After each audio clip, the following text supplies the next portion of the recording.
பெரியோனே என் ரஹ்மானே, பெரியோனே ரஹீம், பெரியோனே என் ரஹ்மானே, பெரியோனே ரஹீம். അങ്ങാകലെ അങ്ങാകലെ മണ്ണിൽ പുതുമഴ വീഴണുണ്ടേ, മണ്ണിൽ പുതുമഴ വീഴണുണ്ടേ. അങ്ങാകലെ അങ്ങാകലെ മണ്ണിൽ പുതുമഴ വീഴണുണ്ടേ, മണ്ണിൽ പുതുമഴ വീഴണുണ്ടേ. നെഞ്ചിലൊരാളുടെ കണ്ണീർ വീണപ്പോൾ, നെഞ്ചിലൊരാളുടെ കണ്ണീർ വീണപ്പോൾ എങ്ങിരുന്നാലും അറിയണുണ്ടേ.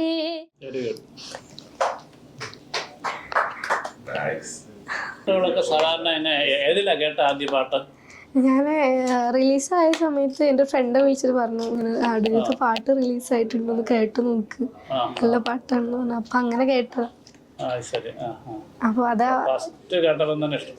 ഫസ്റ്റ് കേട്ട് അപ്പൊ തന്നെ പഠിച്ചു, അപ്പൊ തന്നെ പാടി. അങ്ങനെ ലിറിക്സ് ഒക്കെ അങ്ങനെ എഴുതിയെടുത്ത് പാടാൻ ഈസി ആയിരുന്നു. കുറച്ച് അങ്ങനെ ഒരു മെയിൽ വേർഷൻ ആണല്ലോ, അപ്പൊ അതിന് കുറച്ച് പിച്ചൊക്കെ ഹൈ പിച്ചൊക്കെ ഉണ്ട്. ബട്ട് നമുക്കൊരു പാട്ടിനോട് പെട്ടെന്നൊരു ഇമോഷൻ അല്ലേ. എന്നിട്ട് വീട്ടിൽ ആദ്യം ആരെയാ പാടി കേൾപ്പിച്ചേ?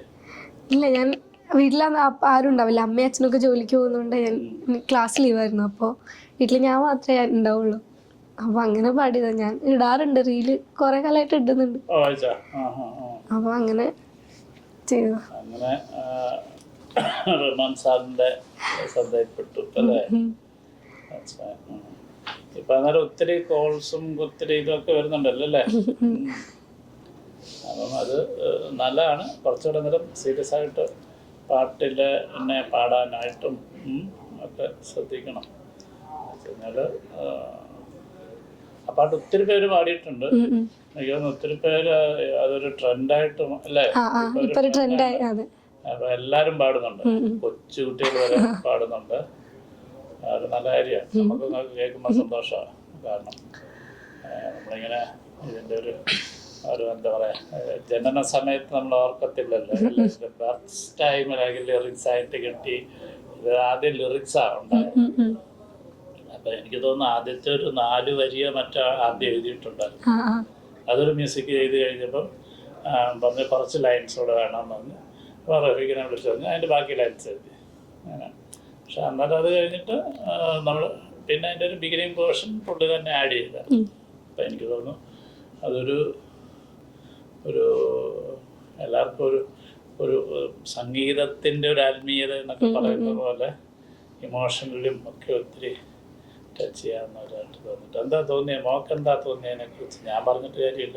നല്ല എന്താ പറയാ, ഞാൻ ആ പുസ്തകം വായിച്ചിട്ടുണ്ട്, ആടുജീവിതം. അപ്പൊ ആ ഒരു കഥ ഇങ്ങനെ നമ്മളെ മനസ്സിലിങ്ങനെ പോവാ പാട്ട് കേൾക്കുന്ന സമയത്ത്. സിനിമ കാണുന്നില്ലേ? ഓ കാണാം. നാളെ കാണുമോ അതോ ഇല്ല? നാട്ടിൽ പോയിട്ട് കാണും? ഇല്ല, നാളെ എനിക്ക് ഇവിടെ ഒരു ക്ലബ് ഫിലിമിന്റെ ഒരു ഇന്റർവ്യൂ ഉണ്ട് വൈകുന്നേരം ഇവിടെ എറണാകുളത്ത്. ജോലിക്കോ? അല്ല, ഞാന് ഇത് കാരണം ഭയങ്കര പോപ്പുലർ ആണല്ലോ ഇപ്പൊ, സ്റ്റാർ ആയിട്ടിരിക്കുക. അപ്പം ഇവിടൊക്കെ ഇന്റർവ്യൂവിനൊക്കെ പോകുമ്പോൾ ഈ പാട്ട് നമുക്കുണ്ടാക്കിയ ഒരു ഇമോഷണൽ കണക്ഷൻ ഉണ്ടല്ലോ, അല്ല ചുമ്മാ അതാണ് ഞങ്ങൾക്കും അതിൻ്റെ ഒരു വാല്യൂ വരുന്നത്. അങ്ങനെ വളരെ കോമൺ. ഇപ്പം ഇതിപ്പം വളരെ ഗൾഫിലും മറ്റിടത്തും എല്ലാം ഒരുവിധപ്പെട്ട കൊച്ചു കുട്ടികൾക്ക് വരെ അത് കണക്ട് ചെയ്യുന്നു പാട്ട്. അപ്പം ഇരയ്ക്ക് എങ്ങനെയാണ് അതിൻ്റെ ഒരു അതൊക്കെ കേൾക്കാനായിരിക്കും ആൾക്കാർക്ക് ഒത്തിരി താല്പര്യം. അപ്പം ആ രീതിയിൽ പാട്ടിനി കുറച്ച് പഠിച്ചോളൂ, നല്ലതായിട്ട് അല്ലേ, കുറച്ചുകൂടെ നല്ലതായിട്ട് പാടാനൊക്കെ പറ്റും. Okay, all the best.